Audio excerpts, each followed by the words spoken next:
बिस्मिल्लाहिर्रहमानिर्रहीम। अस्सलामु अलैकुम वरहमतुल्लाह। ګرانو محصلینو په مخکینی لیکچر کې موږ تاسو د روماتیک هارت ډیزیز په اړه باندې خبرې وکړې. موږ تاسو ویل چې په روماتیک هارت ډیزیز کې روماتیک پنکارډایټس منځته راځي. روماتیک پنکارډایټس دې ته ویل کېږي چې د زړه درې واړه طبقې چې دي، که هغه انډوکارډیوم ده، که هغه مایوکارډیوم ده، او که هغه پیریکارډیوم ده، درې واړه طبقې په التهاب باندې اخته کېدلی شي. که چیرې انډوکارډیوم التهاب شي، دې ته موږ او تاسو التهاب باندې اخته شي، دې ته موږ روماتیک انډوکارډایټس وایو. که چیرې مایوکارډیوم په التهاب باندې اخته شي، روماتیک مایوکارډایټس ورته وایو. او که چیرې پیریکارډیوم په التهاب باندې اخته شي، دې ته موږ روماتیک پیریکارډایټس ویلی شو. روماتیک انډوکارډایټس، روماتیک مایوکارډایټس او روماتیک پیریکارډایټس درې واړه چې دي، دا د روماتیک پنکارډایټس په نوم باندې هم یادېږي. لومړی موږ تاسو وایو روماتیک انډوکارډایټس، چې په دې ناروغانو کې روماتیک والوولایټس لیدل کېږي، یعنی معنا ده چې د زړه والوونه چې دي دا په التهاب باندې اخته اوسي.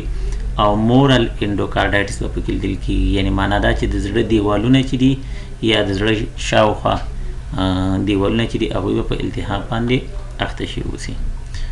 په روماتیک والوولایټس دا په دوه ډوله باندې موږ او تاسو ګورو، چې یو په حاده ناروغۍ کې او بل چې دی په مزمنه ناروغۍ کې. که چیرې روماتیک والوولایټس حاد شکل اوسي، نو په دوی کې به والوونه یا دسامونه چې دي زخم شوي یا پنډ شوي به یې ورکې، او زخي یا ویجیټیشن به پکې لیدل کېږي، خو د وال په غاړو کې یا په څنډو کې.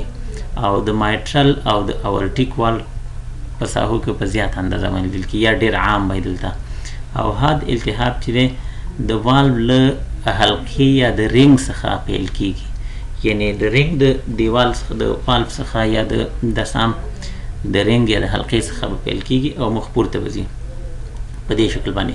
که چیرې دا چېرته وال موجود اوسي، وال وي او دا یې شاوخوا ته کوډا ټنډینېګانې اوسي، نو د دیزې څخه به دسام شروع کېږي، د دسام د دیزې څخه به ویجیټیشن یا زخي شروع کېږي او د دې رنګ د طرف څخه او مخ پورته به ځي.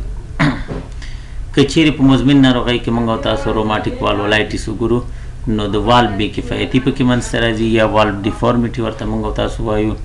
او په والو کې دغه ویجیټیشن چې دي یا زخي چې دوی په منظم شکل باندې یا په زیاته اندازه باندې لیدل کېږي، چې ته ارګنایزیشن یا منظم کېدل ویل کېږي. او والو چې شخوالی پیدا کېږي ورکې والو فیبروزس ورته وایو.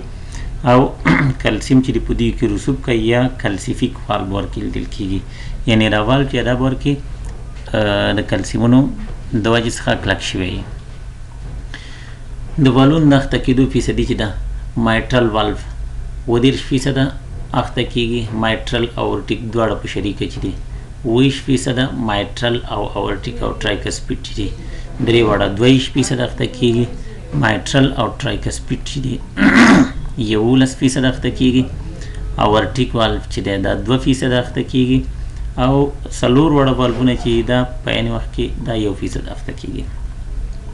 که چیرې موږ او تاسو انډوکارډایټس وګورو، د مورل انډوکارډایټس حادثه وګورو چې د انډوکارډیوم التهاب موجودي، او د انډوکارډیوم په ګرچاپېره ټولو دیوالونو کې به التهاب موجودي چې دې ته مورل انډوکارډایټس ویل کېږي.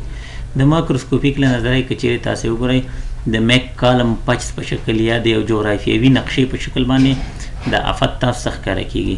او انډوکارډیوم که چیرې تاسو وګورئ، دا به زیږي زیږوالی به پکې لیدل کېږي، او پنډ یا زخیم به او ګونځې ګونځې به ورکې لیدل کېږي.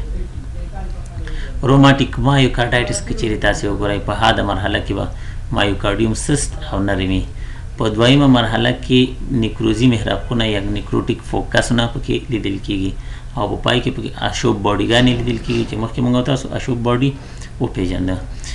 زیاتره په کومو برخو کې لیدل کېږي؟ لیفټ آرټریم کې په زیاته اندازه باندې لیدل کېږي، لیفټ وینټریکل کې په زیاته اندازه باندې لیدل کېږي، او انټروینټریکولر سیپټم یا کنډکټینګ سیسټم چې دی په دې کې په زیاته اندازه باندې لیدل کېږي.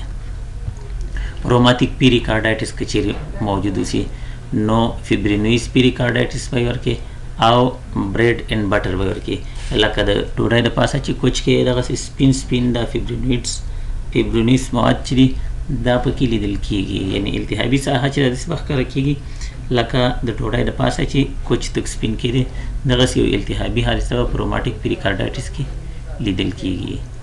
په دې شکل کې موږ تاسو ته یو تعداد ساختمانونه ښکاره کېږي. دلته تاسو ته مونو نیوکلیر سیلز ښکاره کېږي چې د التهاب په نتیجه کې منځته راغلي دي، او دلته تاسو ته انیټشکو سیل ښکاره کېږي په دې کې، او همدارنګه اشوب سیلز یا اشوب حجرات تاسو ته ښکاره کېږي، او همدارنګه انیټشکو حجرې چې دلته تاسو ته ښکاره کېږي چې دوی ټول په خپل مابین کې سره یوځای کېږي او د دې څخه یو جسم یا باډي جوړېږي چې د اشوب باډي په نوم باندې یادېږي. دلته هم تاسو وګورئ په مورل انډوکارډایټس کې لکه میک کالمز پیچ یا د جغرافیې د یو نقشې په شکل باندې دلته یو شکل یې جوړ کړی دی، او دلته هم تاسو په دې غاړه کې د زیړ زیړ رنګ باندې ویجیټیشن ښکاره کېږي یا زخي ښکاره کېږي، او په دې اول شکل تاسو ښکاره کېږي چې مایټرل والف پکې اخته شوی دی، او په دې دوهم شکل کې تاسو ښکاره کېږي چې مایټرل او اورټیک والف دواړه پکې اخته شوي دي، او په دریم شکل کې تاسو ښکاره کېږي چې ټرایکسپیډ او پلمونري والف چې دا پکې اخته شوي دي. په دې شکل کې تاسو مایټرل والف ښکاره کېږي چې ویجیټیشن پکې لیدل کېږي او روماتیک هارت ډیزیز باندې دلالت کوي. دلته هم تاسو ته اورټیک والف ښکاره کېږي چې زیړ زیړ زخي یا ویجیټیشن پکې لیدل کېږي، او دغه زخي یا ویجیټیشن چې د والوونو د بې کفایتۍ سبب ګرځېدلی شي.